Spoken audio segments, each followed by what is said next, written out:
Salut, bonjour, JustDisc community. Today, we're gonna be doing another disc golf die. And if you haven't seen it yet already, please go check out our disc golf dying for newbies video.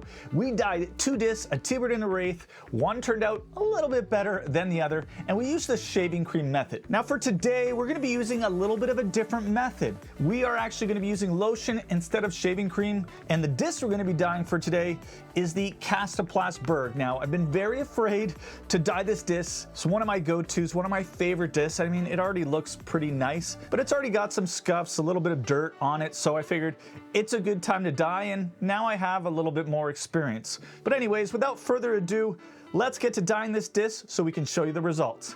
Let's get into it.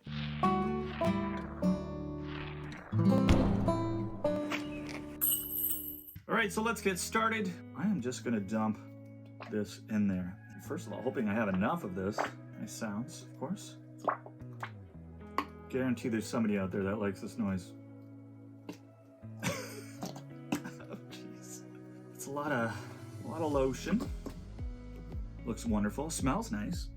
That's one of the things. That's something you got to keep in mind when you're dyeing with different materials. It's gonna smell like whatever you dye it with.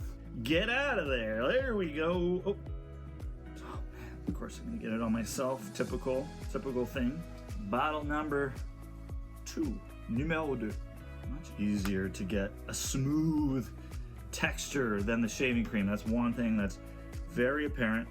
Yeah, I can see how you can maybe get some sweet swirls out of this. Kind of excited. I'm excited to do this dye. Really winging it once again. I do have an idea, kind of like last time. Don't know if it turned out that well. I do have an idea. Oh yes, here we go. Ready, guys? Watch this. There it is. Lovely. Get that mountain of cream. It's a little inappropriate, maybe. Yep, that mountain of lotion. Yeah, Lindsay was supposed to join me, but she is a little bit occupied at the moment, so I'm gonna give it a shot. Once again, state that I am not an expert at dyeing whatsoever. Not great, not bad. All good. It's never perfect. Okay, so now for the scariest part, putting down the dye. So what I'm really thinking for this one is the middle, really kind of the saucer part of the Berg is gonna be just yellow and red mixed, so it'll kind of have an orange feel to it. And then the outer rim hopefully can be in blue, kind of have like a blue edging that goes around and it kind of mixed with the yellow. I don't know, we're gonna try it. Hopefully it looks cool. It's a work of art anyways, whether it's good or bad. All right, so let's get this started. A little splotch of red in the middle. Shoot, don't go too far to the outer rim, please. Stop! Stop! Just kind of trying to stop the middle ink from leaking elsewhere. Made a little line around. Whether it works out or not, it's just a lot of fun to kind of just do something artistic, something different, you know? So now we're gonna add the yellow. We're just gonna do crazy stuff. Like, that's all I want. You know, mix them up. Maybe a little red on this side as well. A bit more yellow as well. I think that's good. Wow, it's like a soup.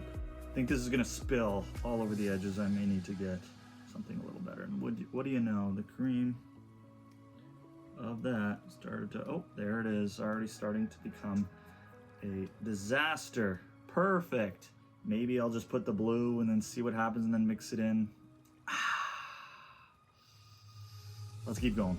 Let's forget the blue. Let's just add more red around the outer rim and we'll add more yellow to the bottom and then maybe that'll give a cool look. This is very watery. Ooh, there it's going over the table. Where are you?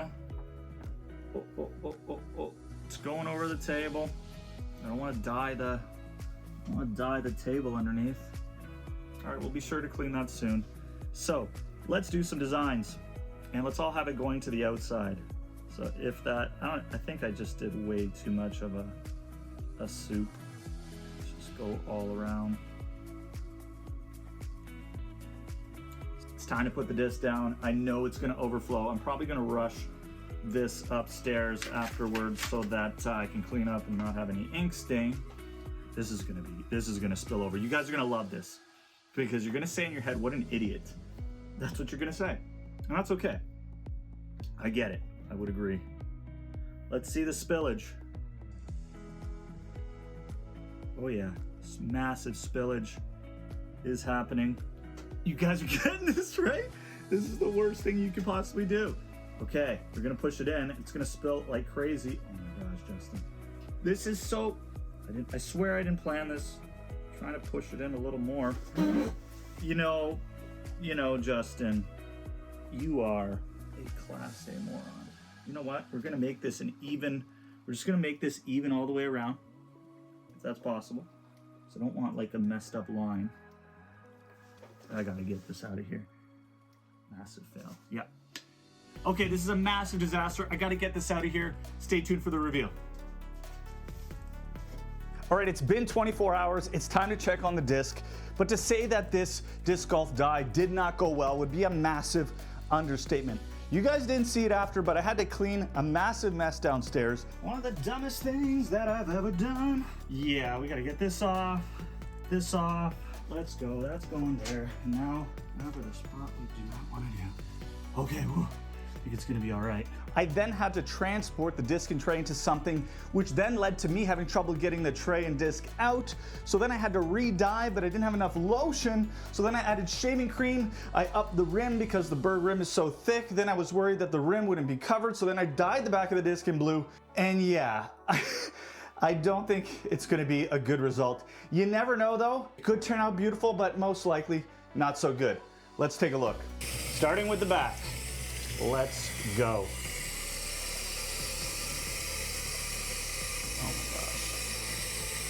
Yeah, just didn't really get under. Oh my gosh, this is terrible.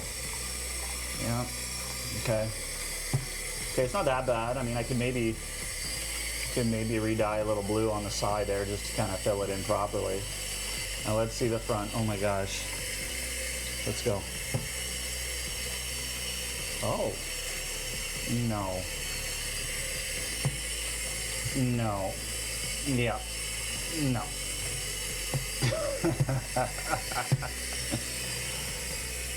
It's like almost there, right? And you guys can see this too. You guys know what I'm talking about. Rim looks pretty good. Rim looks good. I can deal with that. And you can see what I'm talking about. It almost actually looks perfect. If we could just fill in a bit of those white areas there, it would be perfect. You know what though? I don't mind it. I actually don't mind it at all. It looks better than I expected. The one thing that I feel like I'm gonna do is just touch this up.